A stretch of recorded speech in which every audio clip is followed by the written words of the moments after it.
Hello दोस्तों, आप सभी का स्वागत है प्रकाश जीएस एकेडमी में। मैं प्रकाश आप सभी का स्वागत करता हूं एक नए वीडियो में। दोस्तों, आज हम पढ़ेंगे विधान परिषद। ठीक है, तो विधान परिषद का जो गठन किया जाता है अनुच्छेद 169 के अनुसार प्रत्येक राज्य में आपका विधान परिषद का गठन किया जाता है। लेकिन भारत के वर्तमान में मात्र 6 राज्य हैं जहां पर विधान परिषद है। विधान परिषद का गठन अनुच्छेद 169 के तहत किया जाता है।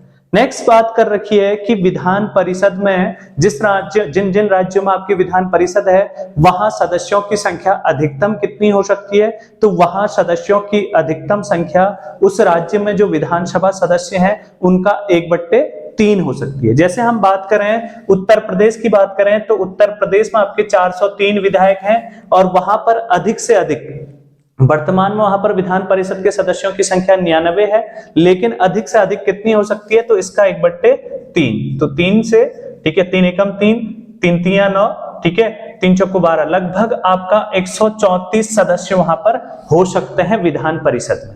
लेकिन वर्तमान में वहां पर 99 सदस्य हैं। ठीक है, तो ध्यान दे लेना कि किसी राज्य में विधान परिषद के सदस्यों की संख्या अधिक से अधिक कितनी हो सकती है। तो आपका आंसर होगा कि वहां की विधानसभा सदस्यों का 1/3। ठीक है, तो वहां की जो कुल विधानसभा सदस्य है उनका 1/3 वहां पर अधिकतम हो सकती है। कम से कम न्यूनतम किसी राज्य में विधान परिषद के सदस्यों की संख्या न्यूनतम आपकी 40 हो सकती है, ये ध्यान दे लेना। नेक्स्ट है इनका निर्वाचन। ठीक है, तो आपको पता होगा कि विधान परिषद के सदस्यों का निर्वाचन जो होता है वो अप्रत्यक्ष चुनाव विधि से होता है, जनता द्वारा इनका चुनाव नहीं होता है, ध्यान दे लेना। तो इनकी स्टेज है। ठीक है, सबसे पहले हम बात करें किसी राज्य में जो विधान परिषद की कुल सदस्य संख्या है उसका 1/3 सदस्य जो चुने जाते हैं वो स्थानीय निकायों के सदस्यों द्वारा चुने जाते हैं। नेक्स्ट बात करते हैं कुल सदस्य का 1/3 सदस्य जो चुने जाएंगे वो विधानसभा सदस्यों के द्वारा चुने जाते हैं। नेक्स्ट बात करते हैं जो कुल सदस्य होंगे 1/6। मोस्ट इंपोर्टेंट है, आपसे पूछा जाता है कि विधान परिषद में राज्यपाल द्वारा कितने सदस्य मनोनीत किए जाते हैं। तो जो विधान परिषद में कुल सदस्य हैं उनका 1/6 सदस्यों का जो मनोनयन करता है वो राज्यपाल करता है। नेक्स्ट बात करते हैं कुल सदस्यों का 1/12। ठीक है, तो कुल जो आपके सदस्य हैं उसका 1/12 सदस्य जो चुने जाते हैं वो चुने जाते हैं स्नातकों के द्वारा, उस राज्य के स्नातकों के द्वारा। और साथ में यह भी कहा गया है कि वो 3 साल पहले स्नातक कर चुके हैं।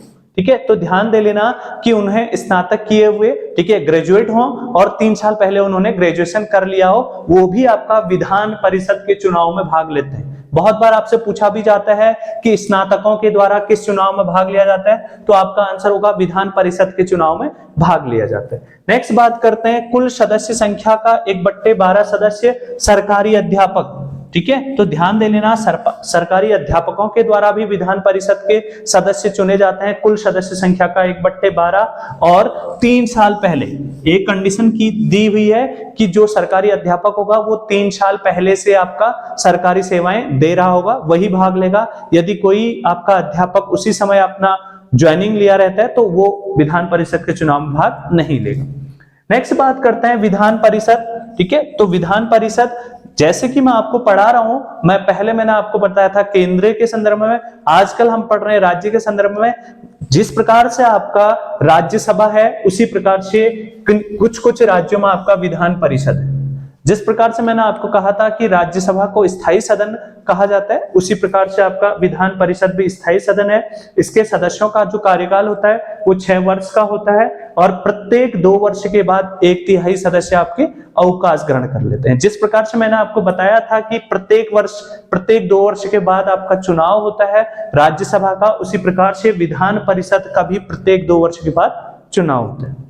दोस्तों, आगे बात करते हैं विधान परिषद के सदस्यों की योग्यता के संदर्भ में वही योग्यता है जो राज्यसभा सदस्य बनने के लिए योग्यता है कि भारत का नागरिक हो, 30 वर्ष की आयु पूरी कर चुका हो और पागल व दिवालिया न हो।